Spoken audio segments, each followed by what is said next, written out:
Hi guys, तर स्वागत आहे तुमचं आपल्या पल्लवी क्लासिक किचनमध्ये. तर आज आपण बनवणार आहे भटुरे. ठीक आहे, तर त्याच्यासाठी मी ते घेतलेलं आहे हाफ कप दही आणि त्याच्यामध्ये 1/4 कप रवा ॲड करायचा आहे आणि त्याच्यानंतर आपल्याला त्याच्याचमध्ये ॲड करायचे आहे 1 टेबलस्पून साखर आणि टेस्टप्रमाणे मीठ. ठीक आहे, तर थोडंसं मीठ आपण ॲड करणार आहे आणि हे आपल्याला राईस होण्यासाठी ठेवायचे, जेणेकरून रवा आपला त्याच्यामध्ये दह्यामध्ये पूर्ण फुलून निघेल. त्याच्यासाठी एक अर्धा तास असं मिक्स करून ठेवायचं.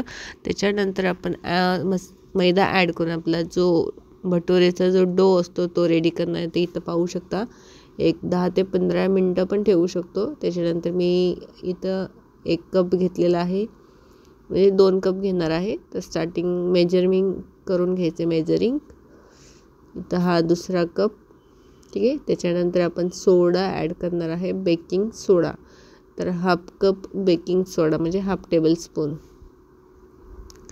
ठीक आहे, हाफ टेबलस्पून हा आहे बेकिंग सोडा. तर बेकिंग सोडा हाफ टेबलस्पूनच ॲड करायचं, कारण जर आपलं जर सोड्याचं प्रमाण जास्त झालं तर त्याचा जो वास असतो ना, तो वास येण्याची शक्यता असते. आणि त्याच्यानंतर हे सर्व असं मिक्स करून घ्यायचे आपल्याला.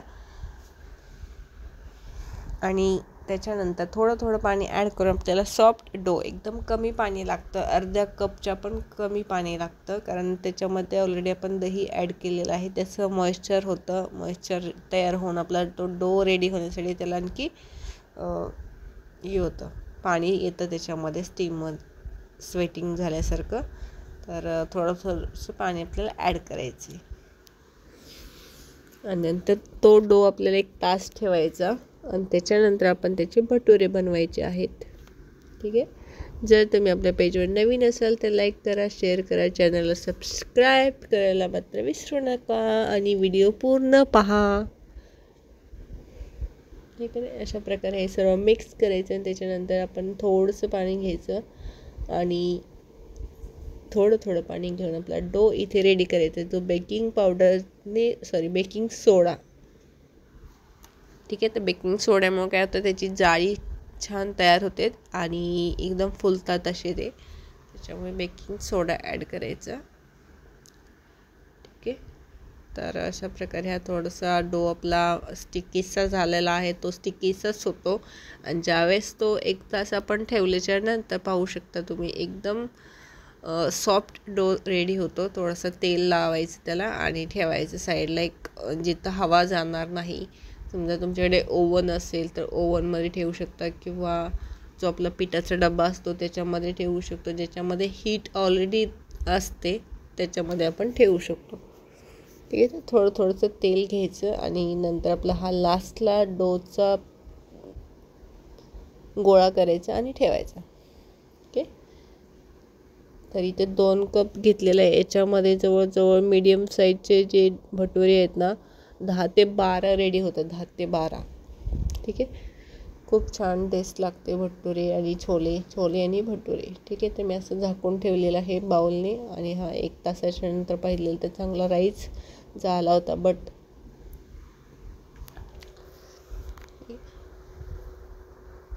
तर अशा प्रकारे आपला डो इथं झाला आहे रेडी. तर आपण आता गोळे याचे करून घेणार आहे. एकदम छोटे गोळे करायचे आहेत, कारण आपल्याला भटुरे तळायचे आहेत. तर आपल्या आवडीप्रमाणे करू शकता. तळण्यासाठी तेल भरपूर लागतं, कारण भटुरे पूर्ण आपल्याला त्याच्यामध्ये डिप करायचे आहेत. ठीक आहे, जर आपल्या पेजवर नवीन असाल तर लाईक करा, शेअर करा, चॅनल सबस्क्राईब करा. तसं गोळा घ्यायचा, तेल लावायचं साईडून 4ही बाजूनी आणि नंतर थोडंसं सरकवायचं आपल्याच बोटाने. नंतर आपल्याला लाटण्याने लाटून घ्यायचं आहे आणि नंतर त्याचा जो शेप तयार होतो, कोणताही होतो, कधी गोल होतो तर कधी असा अंडाकृती होतो, ऑल शेप होतो. तर त्या पद्धतीने आपण तो तळून काढायचा आहे तेलामधून. ओके, आणि छोलेची रेसिपी ऑलरेडी अपलोड केलेली आहे, त्याच्यामुळे मी इथं छोलेचा व्हिडिओ नाही दाखवलेला, पण छोलेसोबतच आम्ही हे भटुरे सर्व केलेले आहेत.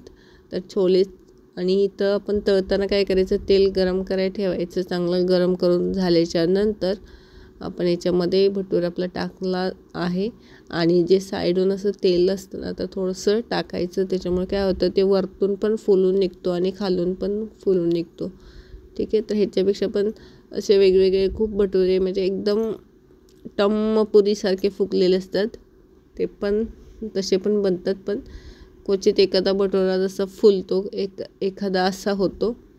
तर जसं तुमची रेसिपी असेल किंवा तुमच्या लाटण्यावरती असतं, जर तुमचा डो जर पातळ झाला तर ते भटुरा फुगला जात नाही किंवा जो त्याच्यामध्ये सोडा ॲक्टिवेट नसेल झाला तर ठीक आहे. तर सोडा ज्यावेळेस यूज करून ठेवतो त्याच्यानंतर आपल्याला सोड्याला काय करायचे, एअरटाईट कंटेनरमध्ये किंवा बॉटलमध्ये भरून ठेवायचा. ओके, तर अशा प्रकारे हा इथे भटुरा असा थोडासा गोल्डन कलर येईपर्यंत आपल्याला फ्राय करायचा आहे.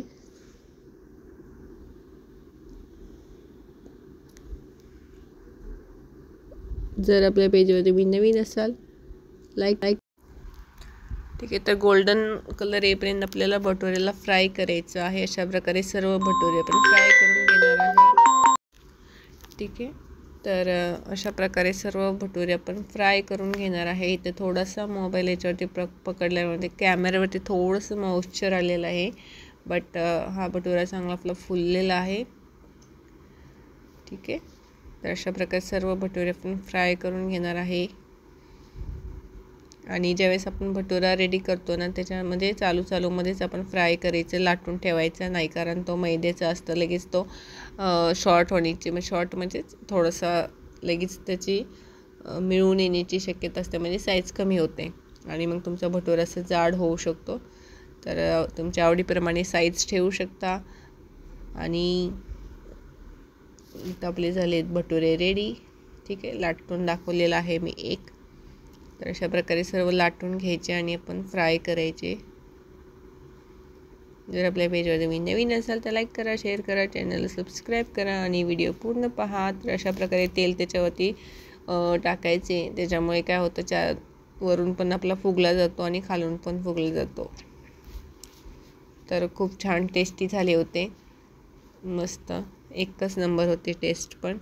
आणि मार्केटमध्ये खाण्यापेक्षा आणि कॉस्टली पण खूप असतं, काय माहीत नाही, पण खूप घरी जर तुम्ही नक्की ट्राय करा.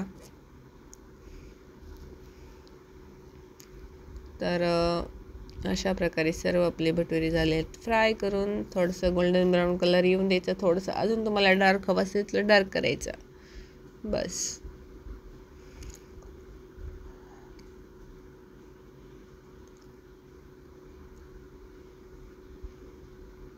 ठीक आहे, थोडीशी साईज कमी ठेवायची किंवा जर तुमची कढई मोठी असेल तर मोठे पण करू शकता.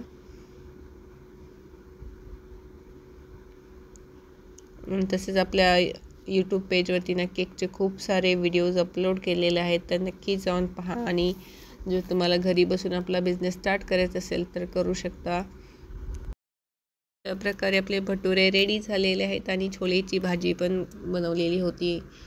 आणि आपल्या पेजवर तुम्ही नवीन असेल तर लाईक करा, शेअर करा, चॅनलला सबस्क्राईब करा. भेटूया आपण नेक्स्ट व्हिडिओमध्ये. बाय.